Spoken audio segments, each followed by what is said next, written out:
এই মুহূর্তে আবারও এক গুরুত্বপূর্ণ আপডেট, নিম্নচাপ সঙ্গে ঘূর্ণাবর্ত।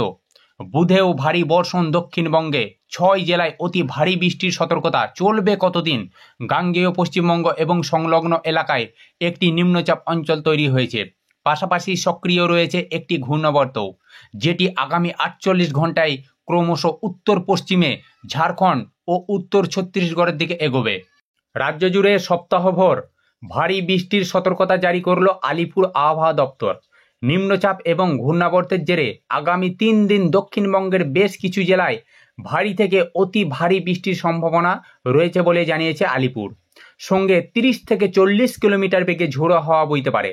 ঝড় বৃষ্টি চলবে উত্তরবঙ্গেও। হাওয়া অফিস আগেই জানিয়েছে, গাঙ্গেয় পশ্চিমবঙ্গ এবং সংলগ্ন এলাকায় একটি নিম্নচাপ অঞ্চল তৈরি হয়েছে, পাশাপাশি সক্রিয় রয়েছে একটি ঘূর্ণাবর্ত, যেটি আগামী 48 ঘন্টায় ক্রমশ উত্তর পশ্চিমে ঝাড়খণ্ড এবং উত্তর ছত্তিশগড়ের দিকে এগোবে। মৌসুমি অক্ষরেখা বঠিন্ডা, রোহতক, কানপুর, ডাল্টনগঞ্জ এবং গাঙ্গেয় পশ্চিমবঙ্গের নিম্নচাপ অঞ্চলের কেন্দ্র বরাবর দক্ষিণ পূর্বে উত্তর বঙ্গোপসাগর পর্যন্ত বিস্তৃত।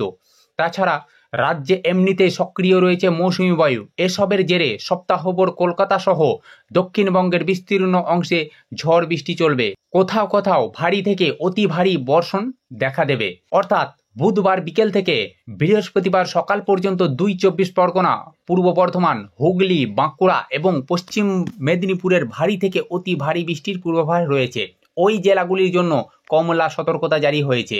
দক্ষিণের অন্যান্য জেলাতেও বজ্রবিদ্যুৎ সহ ভারী বর্ষণের সম্ভাবনা রয়েছে। সঙ্গে 30 থেকে 40 কিলোমিটার বেগে ঝোড়ো হাওয়া বইবে বলে জানিয়েছে আলিপুর আবহাওয়া দপ্তর। বৃহস্পতিবারও চলবে ব্যাপক হারে ঝড় বৃষ্টি। ওই দিন পশ্চিম বর্ধমান, পুরুলিয়া, ঝাড়গ্রাম এবং বাঁকুড়ায় ভারী বৃষ্টি হতে পারে। বাকি জেলাগুলিতেও বিক্ষিপ্তভাবে বজ্রবিদ্যুৎ সহ ঝড় বৃষ্টির সম্ভাবনা রয়েছে। আগামী সোমবার পর্যন্ত দক্ষিণবঙ্গে আবহাওয়া বিশেষ উন্নতি হওয়ার সম্ভাবনা কিন্তু নেই। শুধু তাই নয়, নিম্নচাপের জেরে আগামী 24 ঘন্টা পশ্চিমবঙ্গ ও উড়িষ্যা উপকূলে সমুদ্র উত্তাল থাকবে বলে জানিয়েছে হাওয়া অফিস। মৎস্যজীবীদের মাছ ধরতে গভীর সমুদ্রে না যাওয়ার পরামর্শ দেওয়া হয়েছে। আগামী 7 দিন উত্তরবঙ্গেও ভারী বৃষ্টির পূর্বাভাস রয়েছে। মঙ্গলবার জলপাইগুড়ি এবং কালিম্পং জেলার কোনো জায়গায় ভারী বৃষ্টি হতে পারে। তো আজ এই পর্যন্তই। চ্যানেলে নতুন হয়ে থাকলে অবশ্যই সাবস্ক্রাইব করে দেবেন, কারণ প্রত্যেকটা মুহূর্ত এই ধরনের নিত্য নতুন ভিডিও আমি আপনাদের কাছে পৌঁছে দেবো।